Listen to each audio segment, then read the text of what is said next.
तो माँ बाप का काम ये है कि बच्चे को सिखाएं कि बच्चे जब आपको तकलीफ हो तो तकलीफ से कैसे गुजरते हैं। ठीक है। माँ बाप का काम ये नहीं है कि वो एक पिंजरे में चिड़िया की तरह बंद करके रखते हैं और बच्चे को कोई लाइफ एक्सपीरियंसेस ही ना हो, उसको कोई किसी तकलीफ ना उसने देखी हो, कोई प्रॉब्लम्स ना उसने फेस की हो। ऐसा बच्चा कैसे जिंदगी में जाएगा। सुंदर, ये जब हम पेरेंट्स ये करते हैं कि हम बच्चे को पेन से बचाना चाहते हैं, हम बार बार कोशिश करते हैं कि वो कुछ ऐसा गलत ना कर ले, इसलिए हम उस पर जुल्म जबर भी करते हैं अक्सर, कि क्योंकि हमारे पास ये एक रीज़न होता है कि हम बच्चे को पेन से बचाना चाहते हैं। तो क्या ये गलत है कि हम उसकी पेन को स्ट्रेस करना चाहते हैं, हम उसको पेनफुल इन्वायरमेंट नहीं देना चाहते, उसको बचा के रखते हैं उस टीनेज के टाइम पे? तो क्या उस बच्चे के लिए ये और प्रॉब्लमेटिक होता जाता है? जफिशा, ये तो वो मिसाल हो गई ना कि अगर मैं चाहती हूँ कि आप आग से ना जलें तो मैं खुद लाइटर से आपको जला दूँ, आपको आग से जलने से बचाने के लिए। ये वो बात हुई। देखिए, आप बच्चे को पेन दे के पेन से नहीं बचा सकते। आप दे रहे हैं फिर पेन, फिर आप जालिम हो गए, आप जाबिर हो गए। यानी पेन से बचाना भी पेनफुल है टीनेज ईयर्स में। किस तरह आप क्या कर रहे हैं, राइट? देखिए, पेन जो है ना, उससे कोई किसी को बचा ही नहीं सकता। ये तो एक मिथ है। पेन तो जिंदगी का हिस्सा है। ग्रोइंग पेन्स हैं, पेन्स की भी बड़ी किस्में हैं। देखिए, अगर कोई आपको अभी पीछे से छुरा मार दे और आपको पेन ना हो तो आप कैसे आपको पता कैसे लगेगा कि आपको जख्म है और आपने उस पर कुछ करना है? पेन तो एक तोहफा है। पेन एक सिग्नल है जो आपको बताता है यहाँ ध्यान दो, यहाँ पे कुछ खराब हो गया।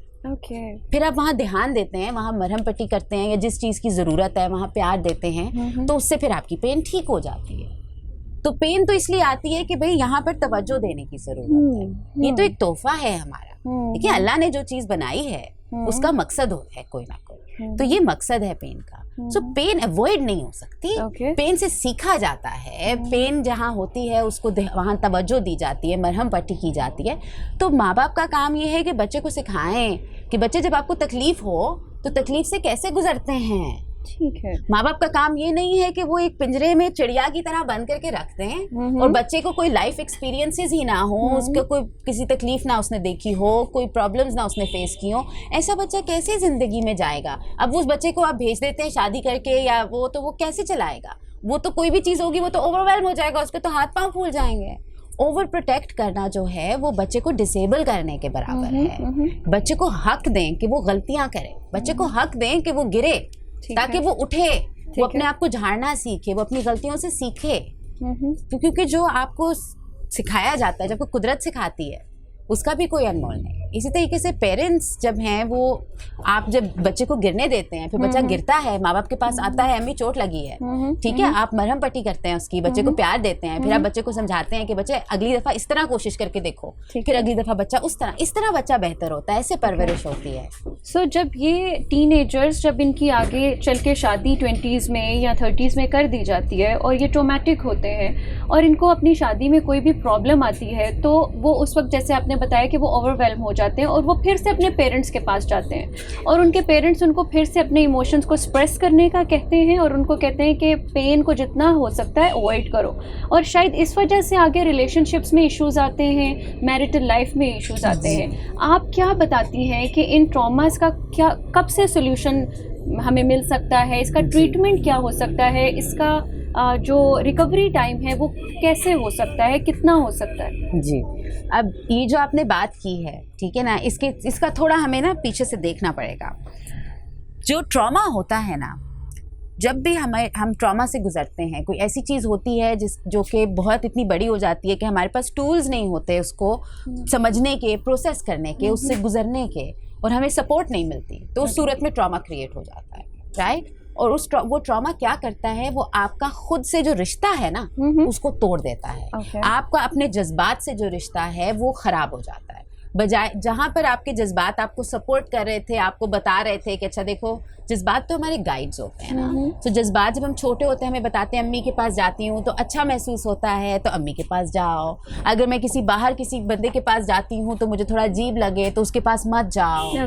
तो इमोशंस हमें गाइड करते हैं। लेकिन जब ट्रॉमा होता है ना तो इमोशंस हमारे दुश्मन बन जाते हैं। अच्छा। क्योंकि हमसे बर्दाश्त नहीं हो पाते वो इमोशंस, हमें समझ नहीं आती कि हम इनको महसूस कैसे करें। हमारे पास हम उतने बड़े नहीं होते हैं ना, हमें समझ नहीं होती, जिससे कुछ चीज़ें ऐसी होती हैं जो बहुत ज़्यादा इंटेंस होती हैं, राइट। लाइक समझे जैसे किसी, अगर आप छोटे हैं, किसी फैमिली मेम्बर की अगर डेथ हो गई, अक्सर हमारे यहाँ तो ये भी नहीं सोचते, जैसे समझे कि किसी की डेथ हो गई तो बच्चे को कैसे समझाया जाए कि हुआ क्या है। अब एक छोटे से बच्चे के लिए किसी का मर जाना, उनकी तो दिमाग में समझ ही नहीं आती कि ये क्या मतलब है, तो फिर वो नहीं आएंगे। वो अक्सर क्या होता है कि फिर बड़े अपने गम में होते हैं, वो बच्चों को नहीं समझाते सही से, और बच्चे के लिए वो एक चीज़ फंस जाती है अंदर, वो प्रोसेस ही नहीं कर पाते। जो चीज़ आप प्रोसेस नहीं कर पाते ना, वो आपके अंदर ऐसे फंस जाती है कि वो फिर बार बार निकलती है आपकी ज़िंदगी में। सो मिसाल के तौर पे अगर मुझे एक ट्रॉमा है कि जिस तरह बचपन में मेरी बात नहीं सुनी गई, मिसाल के तौर पे, क्योंकि जब बच्चे की बात नहीं सुनी जाती तो बच्चे को लगता है कि मेरा कोई ख्याल नहीं कर रहा, मैं इंपॉर्टेंट नहीं हूँ,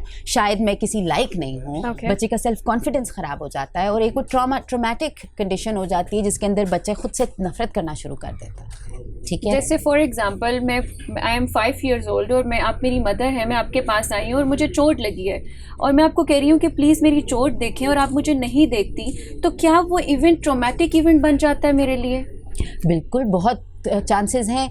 अगर तो समझे आपकी माँ ऐसी हैं जो नॉर्मली देखती हैं और कोई एक आध दफ़ा नहीं देखती, तो वो इतनी बड़ी बात नहीं है। वो फिर आप ओवरकम कर जाते हैं आप, क्योंकि आपने देखा है ऑलरेडी, माँ दिखा चुकी है कि जब चोट लगती है तो उसको कैसे प्यार करते हैं, उसको कैसे ठीक करते हैं। अगर बच्चे ने नहीं देखा कि कैसे करते हैं और फिर बच्चे को चोट लगती है और कोई और उसको नहीं करके देता, तो बच्चे को पता ही नहीं आप मैं क्या करूँ इस चोट के साथ। ठीक है, तो वो बच्चे के लिए ओवरवेलमिंग हो जाता है, उसको तकलीफ आ रही है, उसको समझ नहीं आ रही कि क्या करूं। ठीक है, इसको आप इस तरह भी समझ सकती हैं कि पहली दफा जब एक बेबी को भूख लगती है तो बेबी समझता है कि पता नहीं क्या हो रहा है, मैं मर रहा हूँ कि क्या हो रहा है, और वो तड़प के रोता है कि पता नहीं मुझे क्या हो गया है, क्योंकि पहले तो उसको भूख महसूस ही जिंदगी में कभी नहीं हुई, पहली दफा भूख महसूस हो रही है, उसको क्या पता ये क्या चीज़ है। फिर जब उसको दूध मिलता है और उसकी भूख की सेंसेशन खत्म हो जाती है, तो फिर वो बेबी समझता है अच्छा मैं दूध पीता हूँ तो फिर ये ठीक हो जाता है, इससे डरने की जरूरत नहीं है।